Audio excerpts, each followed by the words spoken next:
जुमे के दिन असर की नमाज के बाद अगर कोई आदमी 80 मरतबा ये दरूद शरीफ पढ़े, अल्लाहुम्मा सल्ली अला मुहम्मदिन नबिय्यिल उम्मी व अला आलिहि वसल्लिम तस्लीमा, अल्लाहुम्मा सल्ली अला मुहम्मदिन नबिय्यिल उम्मी व अला आलिहि वसल्लिम तस्लीमा, तो उसकी बड़ी फ़जीलत है।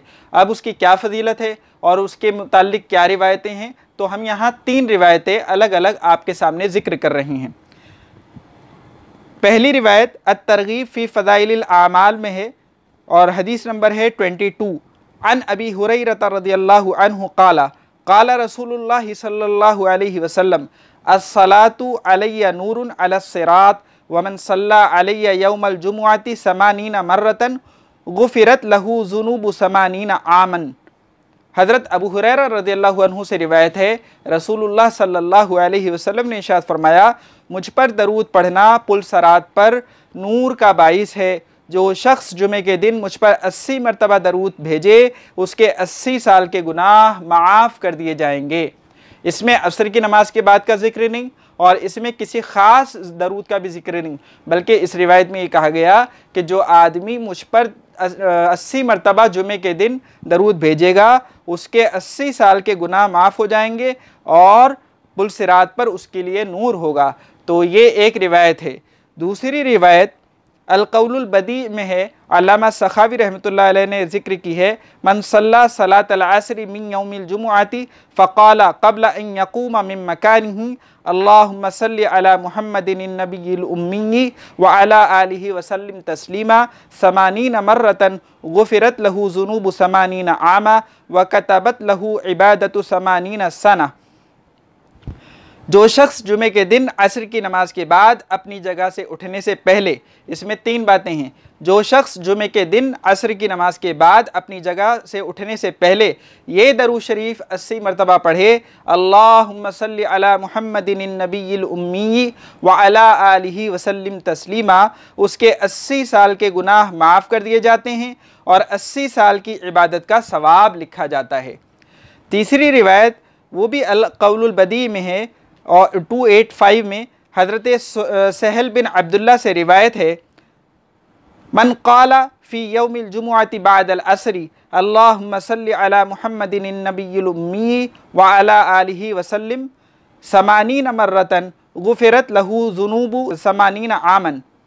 हज़रत सहल बिन अब्दुल्ला रज़ियल्लाहु अन्हु से रिवायत है, जो शख्स जुमे के दिन असर की नमाज के बाद ये दरूद शरीफ 80 मरतबा पढ़े, अल्लाहुम्मा सल्लि अला मुहम्मदिन नबिय्यिल उम्मी व अला आलिहि वसल्लिम, उसके 80 साल के गुनाह माफ़ कर दिए जाते हैं। ये दूसरी और तीसरी रिवायत जो है तो इन दोनों में ज़रा सा फ़र्क है। क्या क्या फ़र्क है? पहली रिवायत में है क़ब्ल अन यक़ूम मिन मकानिही, कि अपनी जगह से उठने से पहले, और दूसरी में ये शर्त नहीं है, ये कंडीशन नहीं है। तो इससे एक फ़ायदा ये हो सकता है कि मामूल तो ये बनाएं कि असर की नमाज के बाद जुमे के दिन अपनी जगह से उठने से पहले ये दरूद पढ़ा जाए। उससे एक फ़ायदा ये भी होता है, मामूलात को पूरा करने में आसानी होती है। एक बार उठ गए फिर किसी काम में लग जाते हैं, वहीं बैठे बैठे 2-4 मिनट में आप 80 मरतबा दरूद शरीफ पढ़ लें, वह आसान होता है, उस पर अमल करना आसान होता है। तो लेकिन अगर कभी भूल से ऐसा हो गया, आपका मामूल है कि हर जुमे में आप असर की नमाज की बात ही पढ़ते हैं, लेकिन कभी ऐसा हुआ, कोई उज़्र हो, कोई ज़रूरत हो या भूल से आप उठ गए, तो भी इस रिवायत का फ़ायदा उठाकर आप उस मामूल को पूरा कर सकते हैं। इसलिए कि पहली रिवायत में क़ब्ल अन यक़ूम मिन मकानिही है, दूसरी में ये शर्त नहीं है। दूसरा, पहली रिवायत में वसल्लिम के बाद तस्लीमा है और दूसरी में नहीं है। इसका भी एक फ़ायदा ये उठाया जा सकता है कि अगर आपको बहुत अर्जेंसी है तो आप ऐसा कर लें, इस हदीस पर अमल कर लें, लफ्ज़ तस्लीमा का लफ्ज़ निकाल कर भी पढ़ लेंगे तो भी इंशाअल्लाह ये सवाब हासिल हो जाएगा।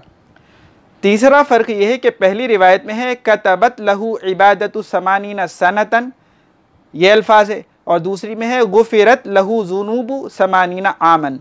और अल्लामा सखावी रहमतुल्लाह अलैह ने अल-क़ौलुल बदी में मज़कूरा बाला ख़ास दुरूद को ज़िक्र करके इसकी उम्दा तहक़ीक़ की है और ज़ौफ़ का हुक्म लगाकर इस हदीस के तुरुक़ भी पेश किए हैं। अब मालूम यह हुआ कि यह हदीस जो है वैसे तो ज़ईफ़ है, लेकिन देखिए एक ही तरह के दरूद की यहाँ एक तो हमने 2 हदीसें बयान कर दी और एक ख़ास रिवायत अलग से बयान की कि जिसमें 80 मरतबा दरूद पढ़ने का जिक्र है।